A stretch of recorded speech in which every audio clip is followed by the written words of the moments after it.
Welcome दोस्तों, स्वागत है आपका अपने YouTube चैनल स्टोरी वाला लड़का पर। और आज की कहानी का शीर्षक है भगवान शिव और भगवान विष्णु का महायुद्ध। तो आइए शुरू करते हैं। क्या आप जानते हैं कि हिंदू धर्म के सबसे शक्तिशाली भगवान माने जाने वाले भगवान शिव और भगवान विष्णु के बीच कई बार युद्ध हुआ है। हिंदू धर्म में सृष्टि संचालन त्रिदेव करते हैं, जिसमें ब्रह्मा, विष्णु और शिव हैं। ब्रह्मा ने सृष्टि की रचना की है, भगवान विष्णु सृष्टि का पालन करते हैं तथा भगवान शिव सृष्टि के तथा नकारात्मकता के विनाशक हैं। लेकिन कई बार ऐसी परिस्थितियां पैदा हुई जिनके कारण भगवान विष्णु और भगवान शिव के बीच युद्ध हुआ। देवी सती की मृत्यु के पश्चात भगवान शिव इतने आहत हुए कि उन्होंने संसार से अपना सारा मोह त्याग दिया और अनासक्त होकर रहने लगे। कई वर्षों तक भगवान शिव देवी सती के वियोग में इधर उधर बेसुध होकर भटकते रहे। यहाँ तक भगवान शिव को त्रिदेव के रूप में अपने कर्तव्यों का भी बोध नहीं रहा।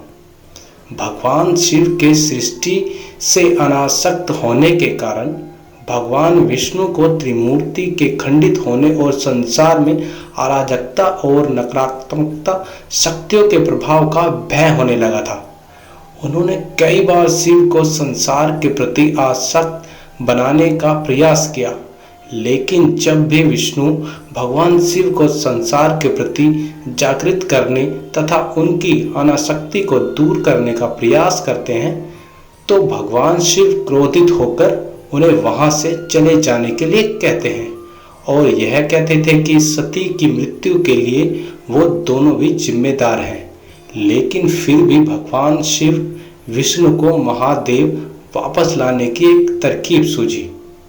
तब भगवान विष्णु ने अपने वाहन गरुड़ को आदेश दिया कि वह नागलोक में जाकर सभी नागों पर हमला करे, क्योंकि भगवान विष्णु जानते थे कि अनासक्ति में भी भगवान शिव अपने भक्तों तथा अपने शरणागत पर होने वाले अत्याचार को नहीं देख सकते। इसलिए भगवान शिव को पशुपति नाथ भी कहा जाता है। जब गरुड़ ने नागलोक पर हमला किया तो सभी नाग महादेव से सहायता मांगने लगे और महादेव की शरण में आ गए। फिर जब गरुड़ नागों के मुखिया नाग वासुकी पर हमला करने के लिए आगे आया तो महादेव उन दोनों के बीच आ गए। भगवान शिव ने गरुड़ पर क्रोधित होते हुए चेतावनी दी कि वह जो भी कर रहा है वह अन्याय है। इस पर गरुड़ कहता है कि स्वयं भगवान विष्णु ने उन्हें नागों पर हमला करने का आदेश दिया है, तो वह भगवान विष्णु के आदेश का पालन अवश्य करेगा। गरुड़ की यह बात सुनकर भगवान शिव को अत्यंत क्रोध आ गया। जैसे ही शिव ने गरुड़ को दंड देना चाहा तो गरुड़ ने अपनी रक्षा के लिए भगवान विष्णु का आह्वान किया। गरुड़ की पुकार सुनकर नारायण वहां पर आ जाते हैं। नारायण भगवान शिव को समझाने को कहते हैं कि पहले नागलोक की तरफ से हुई थी और गरुड़ को नागों का संहार करने के लिए मैंने ही कहा था।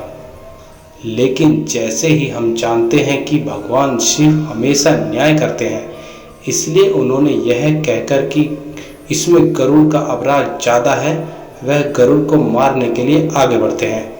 तब भगवान विष्णु अपने भक्त गरुड़ की रक्षा करने के लिए महादेव के सामने आ जाते हैं।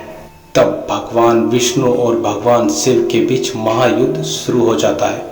दोनों योद्धा शिव और विष्णु इस सृष्टि के पालनकर्ता तथा विनाशकर्ता हैं। दोनों की शक्तियां भी एक समान होने के कारण दोनों समकक्ष कहलाते हैं। इसलिए उन दोनों के बीच चल युद्ध का कोई परिणाम नहीं निकल रहा था। तब युद्ध को समाप्त करने के लिए भगवान विष्णु ने अपनी पूरी शक्ति के साथ भगवान शिव का कंठ दबा दिया। नारायण की इस हरकत से शिव अत्यधिक क्रोधित हो गए। उन्होंने विष्णु को पूरे जोर से धक्का मारा। जिससे विष्णु थोड़ी पीछे सरक गए। तब भगवान शिव ने क्रोधवश अपना त्रिशूल नारायण की तरफ छोड़ दिया।